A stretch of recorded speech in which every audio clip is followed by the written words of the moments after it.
Pemirsa, terima kasih Anda masih bersama kami di Metro Siang. Saat ini kami akan membahas pemirsa terkait dengan alih-alih secara maksimal melayani orang sakit, sejumlah rumah sakit justru diduga menjadi penilap duit dalam kasus fraud atau penipuan klaim BPJS Kesehatan. Temuan ini diungkap oleh KPK baru-baru ini dengan kerugian negara mencapai puluhan miliar rupiah.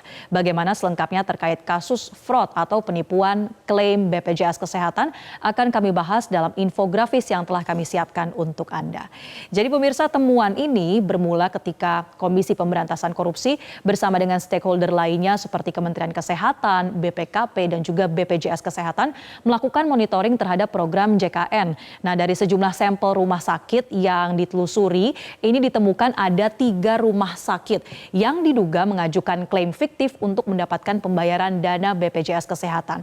Dalam konferensi pers yang digelar KPK, disampaikan 3 rumah sakit ini diduga melakukan fraud klaim BPJS. Di antaranya ada rumah sakit A, masih disamarkan ini nama rumah sakitnya apa, tetapi berada di Langkat, Provinsi Sumatera Utara, dengan dugaan klaim yang kemudian diambil oleh pihak rumah sakit ini sebesar 1 hingga 3 miliar rupiah. Kemudian ada juga di Binjai, Sumatera Utara, rumah sakit B dengan klaim fiktif mencapai 4 hingga 10 miliar rupiah.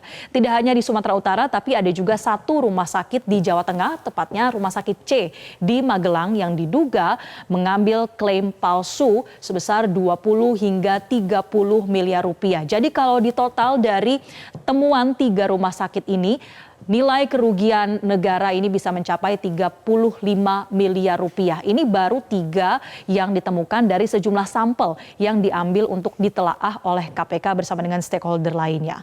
Nah, lantas dari pihak KPK juga menyampaikan di slide berikutnya bahwa ada dugaan bahwa klaim fiktif ini dilakukan bukan hanya oleh 1-2 orang saja atau bukan hanya oleh pihak dokter, tapi juga sampai melibatkan pemilik ataupun direktur utama dari rumah sakit. Ini pernyataan oleh Pahala Nainggolan, Deputi Pencegahan dan Monitoring KPK tanggal 24 Juli lalu, bahwa dikatakan tidak mungkin 1 orang yang menjalani. Tidak mungkin dokter saja yang ngejalanin, yang kita temukan pemilik-pemiliknya sampai direktur utamanya. Dan terkait dengan hal ini tentunya pihak KPK bersama dengan Kementerian Kesehatan maupun pihak BPJS Kesehatan akan terus mendalaminya. Lantas bagaimana sebetulnya modus yang digunakan oleh oknum-oknum di sejumlah rumah sakit tadi untuk mengeluarkan adanya klaim fiktif BPJS. Nah, dari segi modusnya disampaikan ada 2. Yang pertama adalah phantom billing atau klaim tagihan hantu begitu ya. Jadi klaim layanannya ini diberikan kepada layanan yang tidak pernah dilakukan oleh pihak rumah sakit. Dan yang kedua adalah manipulasi diagnosis atau pemalsuan rekam medis. Jadi untuk yang manipulasi ini mungkin memang ada pasien yang terdaftar melakukan perawatan menggunakan BPJS, tapi mungkin perawatannya hanya dari sisi salah satu diagnosis, tapi kemudian ditambahkan sehingga jadilah klaimnya ini lebih besar nilainya. Atau untuk phantom billing tadi misalnya hanya ada beberapa pasien yang melakukan pengobatan, tapi kemudian nilai atau jumlah pasiennya ini ditambah sehingga dapat memberikan keuntungan bagi oknum-oknum tertentu. Kalau bicara soal kasusnya, ini ditemukan di tahun 2017 sampai 2018, misalnya adalah terdapat tagihan sebanyak 4.341 kasus fisioterapi, tapi ternyata aslinya hanya sekitar 1.000 atau tepatnya 1.072 kasus saja. Kelebihannya ini bahkan mencapai sekitar 3 kali lipat yang kemudian digandakan oleh pihak rumah sakit. Lalu ada juga kasus seperti tagihan 39 pasien operasi katarak, tapi ternyata aslinya hanya ada 14 pasien yang melakukan operasi katarak. Ini adalah temuan KPK terkait dengan modus dan juga kasus dari klaim fiktif BPJS. Lalu apa langkah selanjutnya yang akan dilakukan oleh KPK untuk menindak para pelaku? Berikut kita dengarkan cuplikan wawancara kami dengan juru bicara KPK Budi Prasetyo. Bersepakat bahwa temuan ini kemudian penting untuk diangkat atau kemudian ditindaklanjuti dalam proses penanganannya, karena kalau kita lihat kembali secara garis besar tim bertugas melakukan pencegahan, deteksi dan juga penanganan.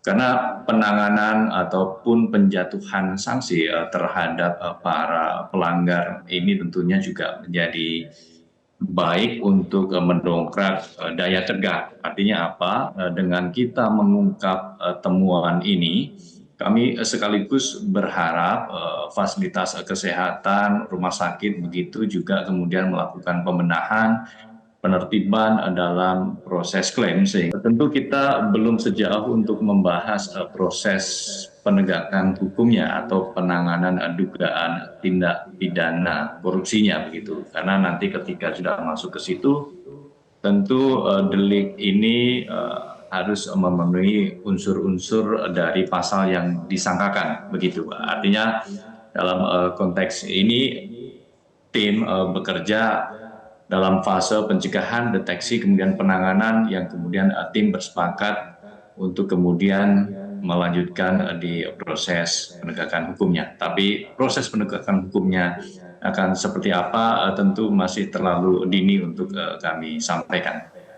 Ya pemirsa, setelah ditelusuri terkait dengan adanya dugaan keterlibatan baik itu dokter, kemudian juga pemilik rumah sakit sampai dengan pimpinan, ini tentunya ada sejumlah sanksi yang akan diberikan jika terbukti adanya klaim fiktif tersebut. Yang pertama, sanksi yang akan diberikan adalah pencabutan surat izin praktik atau SIP dari rumah sakit. Tidak hanya kepada pihak rumah sakit, tapi pemberhentian atau pencabutan surat izin praktik juga bisa diberikan kepada individu yang diduga terlibat melakukan klaim fiktif BPJS. Selain itu juga dapat diberikan sanksi berupa pencabutan kerjasama dengan pihak BPJS kepada pihak rumah sakit yang selama ini memang membuka layanan mereka bagi pasien-pasien BPJS. Ini bisa berpotensi untuk tidak lagi bekerja sama dengan pihak BPJS. Selain dari sanksi-sanksi ini, tentunya seperti yang disampaikan oleh juru bicara KPK tadi, ada sanksi-sanksi pidana yang bisa juga dikenakan, tetapi tentunya harus melalui penelaahan, kemudian juga investigasi, penelusuran yang lebih detail untuk mengumpulkan bukti-bukti dugaan pidana. Sementara itu, menanggapi kasus dugaan fraud BPJS Kesehatan, Kementerian Kesehatan menegaskan harus ada sanksi pengembalian uang oleh oknum-oknum yang melakukan klaim fiktif. Kita dengarkan pernyataan selengkapnya oleh Kepala Biro Komunikasi dan Pelayanan Publik Kemenkes, Siti Nadia Tarmizi. Nah, tentunya pasca temuan daripada klaim fiktif yang dilakukan di 3 rumah sakit ini, kita melakukan tindak lanjutnya ya.